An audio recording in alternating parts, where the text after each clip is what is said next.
ఓం నమః శివాయ. ఓం నమో నారాయణాయ. ఓం శ్రీ స్వర్ణాకర్షణ కాల భైరవాయ నమో నమః. ఓం శ్రీ నరదృష్టి నివారణ కాల భైరవాయ నమో నమః. నమస్తే అస్తు భగవన్ విశ్వేశ్వరాయ మహాదేవాయ త్రయంబకాయ త్రిపురాంతకాయ త్రికాగ్నికాలాయ కాలాగ్నిరుద్రాయ నీలకంఠాయ మృత్యుంజయాయ సర్వేశ్వరాయ సదాశివాయ శ్రీమన్మన్మహాదేవాయ నమో నమః. హరి ఓం. మా ఛానల్కి స్వాగతం. చూస్తున్న వీక్షకులకు ప్రేక్షకులకు ప్రియ కాళభైరవ భగవద్బంధులకి స్వాగతం పలుకుతూ మమ్మల్ని ఎంతగానో ఆదరిస్తూ ఉండబడినటువంటి ప్రియ సోదరీమణులకు సనాతన ధర్మ సంరక్షకులకి అందరికీ కూడా మహాశివరాత్రి పండగ శుభాకాంక్షలు. మహాదేవుడి యొక్క ఆశీస్సులు అందరిపైన ఉండాలని, అందరినీ చల్లగా ఆశీర్వదించాలని, నిండు నూరేళ్ల ఆయురారోగ్యాలకు అందరికీ ప్రసాదించాలని, జాతక చక్రంలో ఉండబడిన గ్రహ గమనాలు దోషాలు తొలగిపోయి ఎవరైతే ఏదైతే కోరుకుంటున్నారో అన్నింటా విజయాన్ని సాధించేటువంటి ఆశీర్వచనాన్ని భగవంతుడు అందరికీ ప్రసాదించాలని మనసారా కోరుకుందాం. 1-3-2024 నుండి 15-3-2024 వరకు పుట్టినటువంటి వారందరికీ కూడా ముందస్తుగా జన్మదిన శుభాకాంక్షలు. గతంలో వివాహం చేసుకున్న వారికి వివాహ వార్షికోత్సవ శుభాకాంక్షలు. ద్వాదశ రాశుల్లో గ్రహ గమనాల్ని ఒకసారి వీక్షింపచేద్దాం. మేషరాశిలో గురు సంచార స్థితి, కన్యరాశిలో కేతు సంచార స్థితి, మకర రాశిలో కుజుడు మరియు శుక్ర సంచార స్థితి, కుంభరాశిలో రవి బుధాదిత్య రాజయోగము మరియు శనేశ్వర స్వామి వారి యొక్క సంచార స్థితి.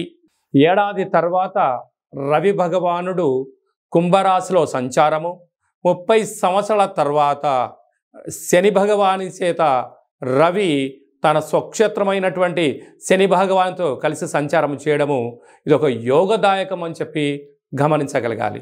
అలాగనే మీనరాశిలో రాహు సంచార స్థితితో ద్వాదశ రాశుల్లో గ్రహ గమనాలు ఈ విధంగా ఉన్నాయి.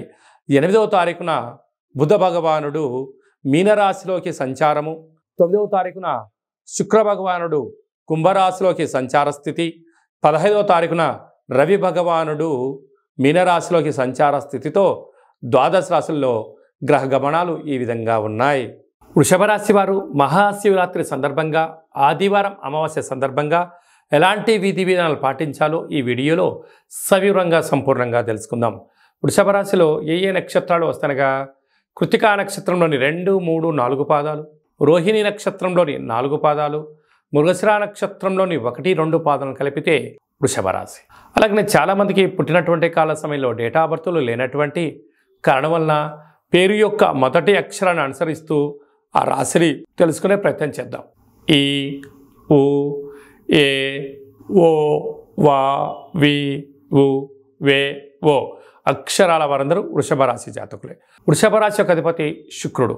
ఈ శుక్ర భగవానికి బొబ్బర్లు అలసందలు అని చెప్పుకుంటాం కనుక అందులో శుక్రవారం రోజు మహాశివరాత్రి రావడం చాలా వృషభ రాశి వారికి యోగదాయకం అని చెప్పి గమనించగలగాలి. కనుక తెల్లటి పాలతో, తెల్లటి పెరుగు చేత, వీబు చేత నవధాన్యాల్లో బొబ్బర్లను ఎక్కువగా కలిపి మహాదేవుడికి అభిషేకం చేయడం వలన, ఉప ఆవాసం ఉండడం వలన, సంపూర్ణమైన గోమాతకు తెల్లటి ధాన్యాన్ని ఏర్పాటు చేయడం వలన జాతకంలో ఉండబడినటువంటి గ్రహదోషాలు తొలగిపోతాయని చెప్పి గమనించగలగాలి.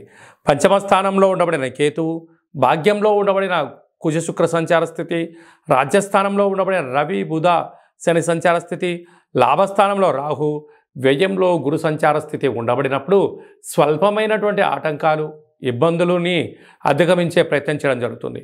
అలాగనే ఆదివారం అమావాస్య రోజున తెల్లటి పుష్పాల చేత కాలభైరవుడికి రుద్రాభిషేకము, తెల్లటి వస్త్రాలని ఏర్పాటు చేయడము, పెరుగన్నాన్ని నైవేద్యంగా ఏర్పాటు చేయడం వలన విద్యలో, ఉద్యోగాల్లో, వ్యాపార, రాజకీయ, సేవా రంగాలలో శత్రువులు అనేటువంటి వారు లేకుండా సర్వత్రా విజయం మీ సొంతమవుతుందని చెప్పి గమనించాలి.